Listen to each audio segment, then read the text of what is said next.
At this time, I'd like to introduce Heidi Davis-Soylu, the Director of Education for the Eskenazi Museum of Art.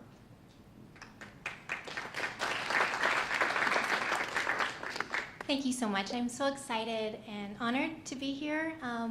At the Eskenazi Museum of Art, we've been doing some work in these rural communities, and I will be sharing a little bit about that today. I invite further conversation. I think that's one of the main roles of this convening, so really do want to meet some new partners today. And to start with, I'll just share a little bit about myself. I've been an educator for 20 years. Most of that time has been in museums, in higher ed, and in public schools. And in that, I've seen that the arts are really a natural language for so many learners, but that doesn't always translate to these lifelong experiences learning from the arts. So that's one of my passions.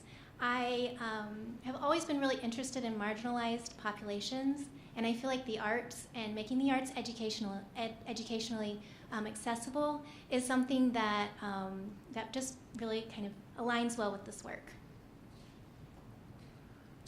So when I came on board here at the Eskenazi Museum of Art, which was about a year ago, I was so happy to find that we already have a really robust history of being integrated into the local pre-K through 12 curriculum.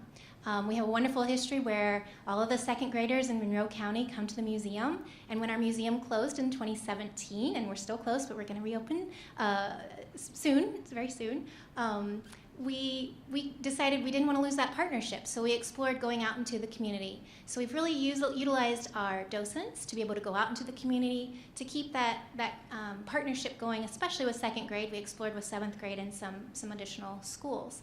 But that tool isn't going to work beyond Monroe County. So this is our next question is how do we really empower teachers and hopefully get to those students in the pre-K through 12 throughout Indiana. So that's kind of where our question is and some of the work that we're working on. We also have the Youth Art Month, which is another thing that we really host at the museum and is a way of connecting with our local schools. So partnering, we kind of had these conversations started at the same time as the center was growing, so it's just been, I feel like I'm kind of an honorary member, but it's been great. But a lot of the things we're thinking seem to just really map well onto the work of the center. But so we decided to start our work in these rural areas in the same counties. So we are working in Brown County, Du Bois County, and Washington County, and we are in that Quality of Place First Wave team.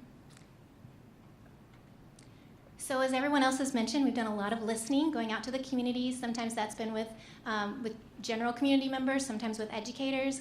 And what I really heard a lot was, having my students become artists, I get that, I can do that. The teachers really felt confident in that area, but in responding to art or using the arts as a way of learning in cross-curricular areas, that was sort of an area that really that stood out as we talked with lots of different community partners.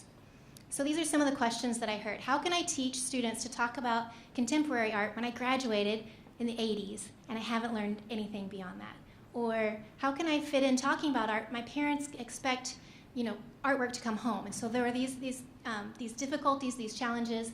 And so what we've done is really listen to each teacher and customize to each one of those different questions. So we've developed what we're calling the Rural Teachers Engaging Art Program, and we are in our launch year. And this program is really about developing school-based techniques for engaging with museum collections, not just the art museum, but any museum collection. And I think this is a wonderful thing that we feel empowered to do.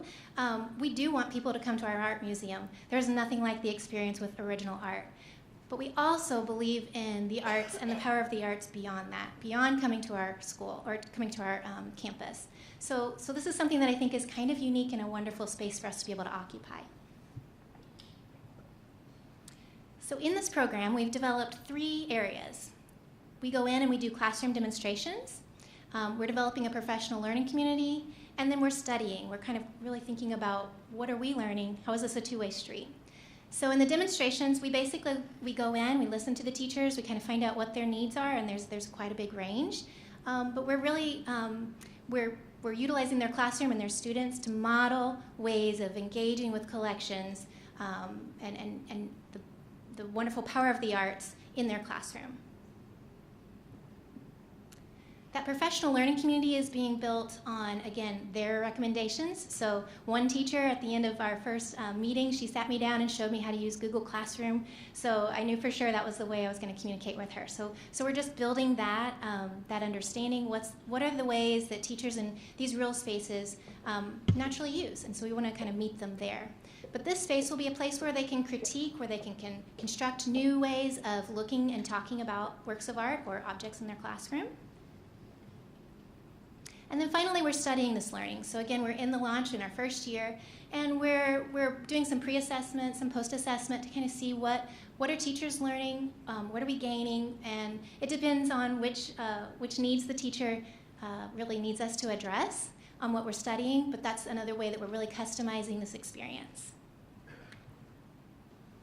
So to sum up kind of our current work, we are currently in the schools. We're doing visits. We are doing those demonstrations, and we expect that will kind of wrap up in April, and then we'll start again next year. So this is something that we're building. Right now, we're thinking of the Uplands area, and we're going to continue to grow in that area, but our aspirations are the state of Indiana. So we're hoping we're making a model that we can scale up, and that's another part of that study that we're doing right now. We are making those customized materials according to the teacher's needs.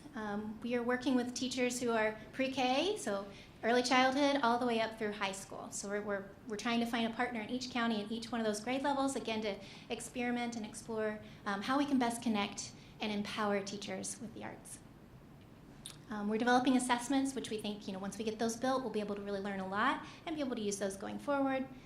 And that online resource is another space that we feel like is a great way to connect, and perhaps that's the way we'll be able to connect these rural areas back to the museum.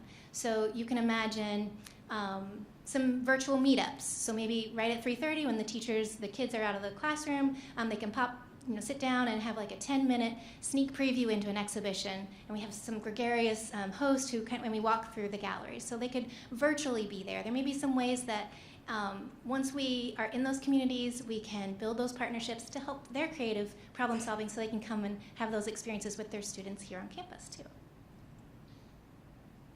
And while we're doing this work, we're also considering new possibilities. So the Eskenazi is another creative space who we're really looking at technology and how can technology change the experience of being an audience member or being a participant in a space that a lot of times it feels very hands-off. And technology is one of those spaces that we're really curious and we're doing quite a bit with. So what would it look like if we know in the galleries the augmented reality is probably going to be the best, because you could take a look at something in the galleries that we have on view and then see maybe where it came from or contextualize it or what it looked like before some part was broken off, that kind of thing. But what would that look like if we had a HoloLens or something like that went out to the schools? And so we're exploring some of those further ideas. So we're right at the start of I think a really exciting wave, and happy to be here. So thank you very much.